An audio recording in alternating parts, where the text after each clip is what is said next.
tourism and conservation go hand in hand. You don't build a business at the expense of an environment, you build a business by celebrating it. There is no island group on the planet that is as extraordinary, as diverse from the perspective of the animal life as Galapagos. Galapagos is actually one of the only remaining pristine oceanic island groups. You will find these species which are found only here in the Galapagos, marine iguanas, giant tortoises. We also have frigate we have red-footed boobies, blue-footed boobies. The Galapagos Marine Reserve is unique for a number of reasons. It's a confluence of these major oceanic currents. So we find that in such a small area like Galapagos, we get a variety of species like penguins, which you would usually associate with Antarctica, and warm water species such as turtles and things like that. We have to face facts. Galapagos is no longer a little isolated place. There aren't any little isolated places anymore. The modern world has arrived with all the pros and cons. Tourism is a double-edged sword for Galapagos. In a way, tourism contributes to the problem. On the other hand, if it weren't for the outside interest in Galapagos, there wouldn't be any money for conservation. Given that Galapagos is clearly such a fragile place, some people occasionally ask, well, how do I feel about having such a presence here? We have 2 ships here now, permanently. And I guess my answer is fairly simple, and I believe it firmly. We care about the environment, we care about our personnel, and we absolutely care about giving our guests the most fantastic experience possible.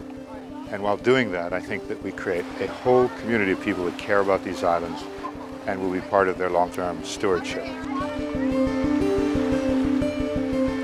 Back as far as the 1960s, Lars Erik Lindblad set up an investigation into what would be the least impacting form of tourism in the islands.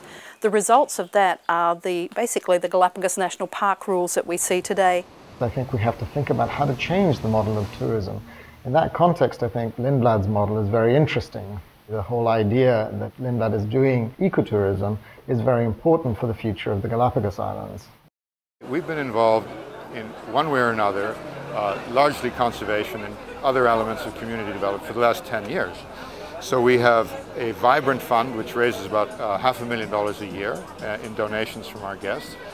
We have a small grants program for people who want to start enterprises. We are going to start getting into the business of making small loans to help start businesses. We've taken high school teachers out to the islands in order to experience them so that they're better able to teach the kids. And we discovered that very few teachers had ever visited the Galapagos Islands. They'd come from mainland Ecuador, come to either San Cristobal or Isabela or Puerta Ayora, and there they stayed and then they taught.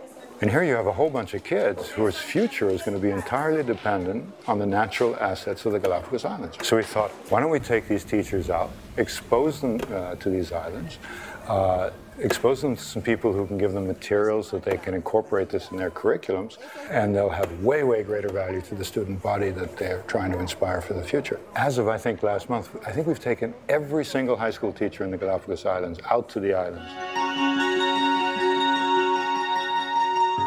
One day I was walking down the streets of Puerto Ayora, and it dawned on me that every shop was all imported. It was all Panamanian, it was Peruvian, it was from anywhere but Ecuador, and certainly not Galapagos. The idea of creating a shop and cultivating artisans that were local struck me as an appealing idea.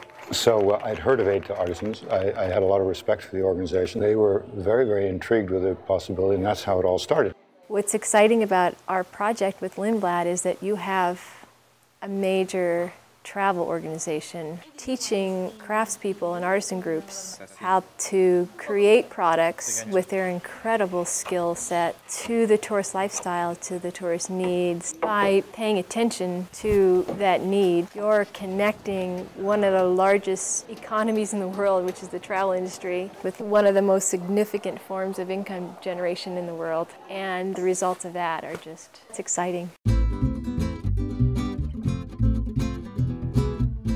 The GCF model isn't just a model for other tour operators, I think it's a pioneer example. The impacts have been significant.